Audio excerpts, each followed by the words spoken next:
Olha, se você quer dar sugestão de pauta, pode mandar um e-mail para o destaquetcm@hotmail.com. É a nossa interação através da internet. Eu estou aqui no Twitter, meu Twitter é Davidson Neri, muita gente aqui tweetando conosco, mas ainda estou destreinado. Esse negócio de entrevistar e tweetar ainda está em fase de adaptação. Estou ainda no planejamento estratégico dessa nova modalidade, né? Mas é importante você aí nos adicionar. O nosso hotmail é davidsoneri@hotmail.com. Lembrando sempre que Portal TCM transmite ao vivo através do site portaltcm.com.br. Ainda hoje, a nossa matéria falando sobre mudanças. Para você aí que está mudando, muita gente recebendo apartamento novo, muita gente com casa nova, vida nova. E às vezes, ou melhor, na maioria das vezes, é um pouco inconveniente essa tal da mudança, né? Dá um transtorno. Mudar não é fácil, né? Eu gosto de ler sempre nos estabelecimentos comerciais aquela plaquinha: estamos mudando para melhor servir, porque a mudança gera transtorno. Então hoje, umas dicas de mudanças para você aí fazer a sua mudança da melhor forma possível, sem ter prejuízo, sem ter avaria, como se diz, sem ter perdas de materiais e sem ter também dor de cabeça. Daqui a pouquinho tem a nossa matéria e a gente continua com a nossa amiga Cristina Barreto. Ela que é uma consultora experimentada do Sebrae, 20 anos, não é pouca coisa não, viu gente? É uma história. E o nosso assunto é muito importante, acho que é um dos assuntos principais para a classe empresarial, que é o tal do planejamento, né? Saber para onde se vai, como se vai, com quem vai.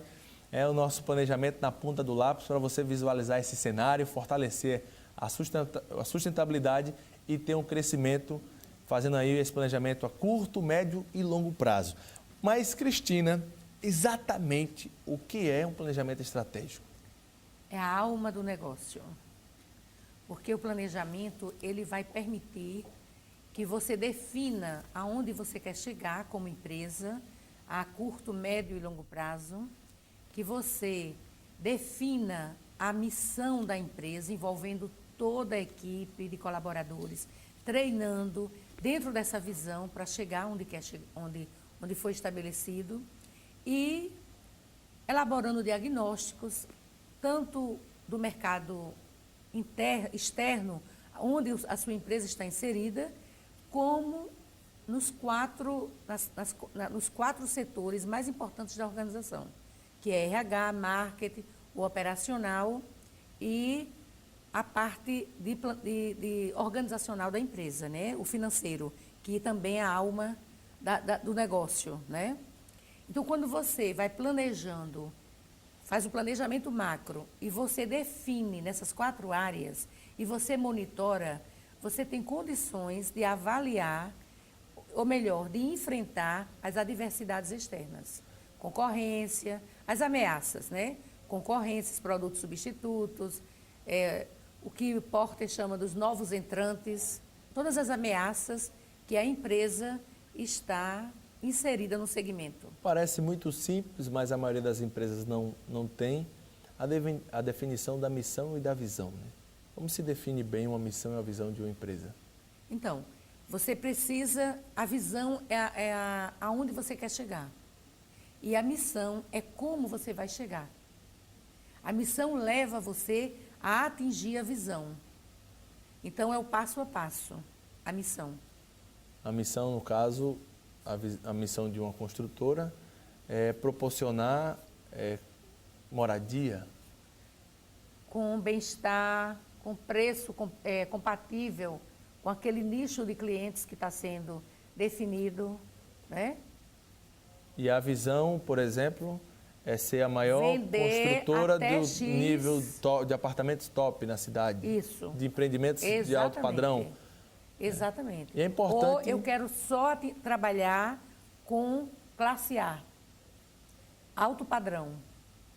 Mas essa visão também ela pode ser sempre reciclada, né? Pode ser mudada de acordo com o posicionamento. Quando você atinge aquela visão, você tem que traçar outra. Isso de quanto tempo, mais ou menos? No mínimo 5 anos. Porque ela é traçada para no mínimo 5 anos. O ideal, 10 anos. Renovar a cada 10 anos. Esse diagnóstico interno, né? Quais são os pontos que a gente deve se atentar? Olha, o diagnóstico interno é você levantar os pontos fortes e fracos de cada setor desse. Do financeiro, do marketing, da empresa. Aí você vai ouvir que tem empresa que diz, eu nem sei o que é marketing, eu nem trabalho com marketing, e acha que marketing é propaganda. Não é só propaganda. Propaganda é um dos itens do marketing, né? Do composto do marketing. Aí você tem o RH, que é outra coisa que as empresas dão pouca importância. O marketing vai desde da marca, do layout, da posição... Os 4 P's, né? Preço, produto, propaganda e pessoas. Também pessoas. Né? Pessoas. Porque, veja, quem são as pessoas da empresa? É o maior bem. É toda a forma que o cliente está vendo a sua empresa. Exatamente. Conjunto perfeito. E as pessoas é a alma do negócio, porque sem o envolvimento deles, sem o investimento em treinamento, sem todo um trabalho voltado para as pessoas, você não chega a lugar nenhum. Porque o empresário, ele não chega sozinho. Ele está no timão do navio, mas tem toda uma equipe que dá suporte a ele. Enquanto o empresário não entender isso, ele está, sabe, ele está conduzindo o navio para um lado e a equipe toda está indo para outro. Fugindo um pouco, nós conversávamos sobre a importância das pequenas empresas. Elas são hoje, ela representa uma parte gigante da economia do Brasil. Foi a grande sacada do governo foi influenciar aí essas pequenas empresas que geram emprego e renda e estão acima dos 50% da economia do Brasil, né? É verdade. Porque essas pequenas empresas, o que é que acontece? Elas geram empregos, às vezes as chamadas fundo de quintal, para 4, 5 pessoas, 10, 12. E isso torna viável, gira a economia. Agora, ocorre o que a gente está passando agora, o aumento da inflação. Por quê? Porque também estimula o consumo. Porque na hora que o poder aquisitivo das pessoas aumenta também o consumo. Agora uma pergunta, para introduzir realmente a pergunta. Gestão de pessoas. Com essa facilidade de abrir uma empresa, de conseguir um financiamento, de estar inserido no mercado. A gestão de pessoas hoje, você investe, capacita? É importante capacitar, né? Se é ruim, capacitando, pior se eu não capacitar ele permanecer comigo. Mas como é que eu consigo segurar esse profissional? Se para ele estar motivado, para ele ter perspectiva de crescimento, eu tenho que estar sempre injetando, sempre influenciando, incentivando, prospectando um crescimento dele, sendo que ele enxerga também um cenário muito favorável externo à empresa. Como é que esses valores eu vou conseguir embutir se eu posso preparar um profissional e rapidamente ele mesmo abrir seu negócio e ser um concorrente, conhecendo com propriedade meu negócio? Há uns anos atrás, o grande Peter Senge, ele disse que a empresa que aprende, né, que é Leader Apprendization. Então, a empresa que aprende é aquela que treina, que capacita sua equipe, que o próprio empresário sai da sua zona de conforto e vai se capacitar. Aí você diz assim, mas tem aquele empresário que não tem uma escolaridade e que deu certo. É verdade. Mas ele hoje tem um Sebrae para preparar na prática para o negócio dele, para aprimorar. Porque vai chegar uma hora que aquele conhecimento que ele tem, que aquele tino empresarial estagna. E aí ele começa a implodir como empresa, como empreendedor. Então você precisa se atualizar. Até porque, se você for analisar, a vida é cíclica, tudo muda. E o mundo empresarial, o mundo corporativo... Dinâmico demais, que é hoje, amanhã já não é. Ele tem passado por mudanças, eu diria, radicais. Você veja que hoje o que me gratifica, que eu digo como consultora dentro da empresa, é ver o empresário dizer assim, olha, eu quero botar minha equipe para treinar e eu também, o que é que eu faço? É até ouvindo no Nordestão, né? Isso. Você vai nos treinamentos, é até ouvindo lá já velhinho, carismático, que é o primeiro, ele fica na primeira fileira. Parece aquele aluno sedento. Eu já treinei, viu? Sei disso. Ele tem um brilho no olhar, isso é bonito demais, ele interage, ele participa. E o palestrante, o conferencista, fica assim orgulhoso em ter uma plateia do naipe de até ouvindo, que é o presidente do Nordestão, que é uma empresa exemplo no Rio Grande do Norte. Veja esse exemplo de seu Fantástico, né? Veja esse exemplo dele e veja um exemplo que eu me lembro que há uns, nem sei, 40, 50 anos atrás, quando o pai da qualidade veio ao Brasil e ele dizia o seguinte, uma grande empresa de São Paulo, foi convidada para que ele fizesse uma palestra. E aí ele abre o evento e diz, professor, com licença, que eu estou indo para uma reunião. Aí ele acompanhou o empresário. Disse, não tem qualidade sem o dono. Qualidade começa com o diretor-presidente, com o proprietário, com o idealizador, que é o empreendedor. Sabe o que é que eu fiquei pensando agora? Que nós estamos precisando de patrões, ou melhor, empresários, diretores, líderes, que a gente possa estar aprendendo e a gente possa ter orgulho de estar trabalhando com ele. Porque ainda existe a questão da imposição. Eu estou lá porque eu preciso, Exatamente. não é porque eu gosto. Eu não admiro a pessoa que paga o meu salário. Eu aturo ele, né? Eu sou sujeito a engolir, né? Eu não tenho aquela admiração. E as grandes empresas, você tem a ver que você trabalha com aquele diretor, mais do que o salário, é a oportunidade de você estar ao lado do cara. Ele é fantástico. Você agora me fez lembrar uma empresa que eu trabalho há quase 2 anos, que o empreendedor começou também com 16 anos, foi crescendo, E quando eu cheguei lá, quase 2 anos atrás, eu só ouvia reclamação dos colaboradores que, porque ele só reclama, porque ele só faz isso, porque ele só faz aquilo. E eu comecei inserindo algumas ideias novas, e hoje ele manda os colaboradores fazerem faculdade, ele está alfabetizando o pessoal que não era alfabetizado. Então, aí o que é que eu vejo hoje, 2 anos depois? 2 anos é muito pouco, né? Mas ninguém reclama mais. E sabe o que é que dizem? A gente aprende muito com ele porque ele tem uma cabeça genial. Então, isso é que é legal. Você passa, eu digo, uma relação de ódio e amor. Aí você deixa de ter ódio e passa a amar a cabeça. Porque esse ódio é em cima do sucesso do outro. Sabe, eu estou aqui ralando 8 horas e ele ganhou fácil. E o pior é que não ganhou fácil, e nem ganha fácil. Porque nenhum empresário ganha fácil. O empresário rala. Eu acho que tinha que ter um tapete vermelho para o empresário. Tem que ter um trabalho. Que é a grande válvula propulsora do crescimento do país. Quem sustenta esse país? São os empresários. Iniciativa privada. É iniciativa privada. Não adianta, isso é inegável. Tem que ter tapete vermelho mesmo, concordo com você.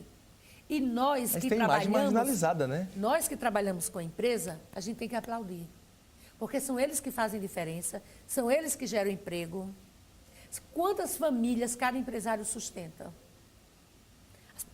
Às vezes o colaborador não vê dessa forma, mas é a realidade. As tensões, preocupações, os riscos... Hoje você tem na empresa plano de saúde, plano odontológico, você tem a educação continuada. Gente, esse investimento que é feito no colaborador, o conhecimento você leva para onde você for. Não fica na empresa, mas o empresário está investindo. Não, mas é aquela frase que eu disse, né? Se eu investir nele e ele for embora, e se eu não investir ele ficar? Eu vou te dizer o que uma empresária me disse, que eu achei genial. E eu repito muito isso. Ela disse o seguinte, eu preparo profissionais para o mercado, eu não me preocupo que vai embora. Essa é a minha contribuição social. Genial. Muito bacana. Genial, né? Então a gente tem que admirar essas cabeças. Tem ainda algumas que ainda não despertaram, mas não vão dormir o sono eterno da acomodação, da não mudança. Porque a mudança... Mas só tem 2 saídas, ou acordar ou se enterrar. Então, só tem 2... Eu digo, só tem 2 saídas, ou se acorda ou enterra. Eu diria que só tem 2 saídas, mudar ou mudar. Porque tem que mudar. Isso é bacana. Então, tem muito empresário no Estado, admirável, sabe? Que tem empresas... Marcelo Alecrim. Isso, tem empresas que eles se reinventam o tempo todo. Nossa, eu nem vou nominar, porque aí eu correria o risco de ser... Você não pode, eu posso. Eu não posso. Mas, olha, eu digo assim, que tem muito mais. Nevaldo Rocha. É um exemplo, né? Entendeu? E quantos empresários saíram do nada? Flávio Rocha estudou na Sorbonne, né? Flávio Rocha. É um executivo top de linha no Brasil e no exterior, internacional. É um exemplo. Riachuelo. É um exemplo. Agora, trazendo para o nosso mercado imobiliário, essa viagem toda não deixa de ser proveitosa para o mercado imobiliário. Então, essas ameaças internas, as ameaças externas, as concorrências, a importância das pequenas empresas, eu até comentava com Cristina, Como seria o posicionamento das empresas moçoroenses diante das empresas gigantes que estão por vir, empresas com capital aberto, empresas com giro financeiro estrondoso, fantástico, que realmente chega de uma maneira profissional? Como é que seria a solução e a saída para estar no mercado com sustentabilidade? Olha, eu queria iniciar dizendo que Mossoró me surpreende cada vez que eu venho. O ano passado eu estive aqui com estratégia, com a turma da Rede Petro e uma turma de empresas abertas. Estou agora com outra turma de empresas abertas. Me surpreende os jovens empreendedores, empresas de sucesso, me surpreende o profissionalismo. Então, é um mercado que merece respeito. Então, isso é muito bacana. E veja, o que o empreendedor precisa continuar fazendo é buscar o aprendizado. Só cresce quem aprende. E essa visão para o mercado imobiliário, bom, Mossoró está num boom de crescimento imobiliário. É uma cidade que tem toda uma região aí promissora. Eu gosto sempre de retificar. Está no boom do crescimento de tudo. De tudo, é.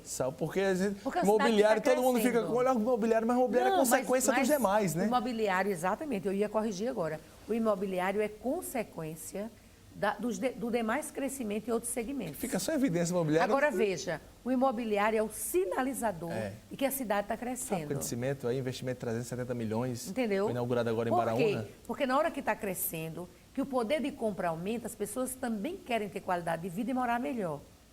Então ela começa a sair um pouco do entorno da cidade, morar um pouco mais afastado, porque você vai ter um clima melhor, um espaço melhor, segurança.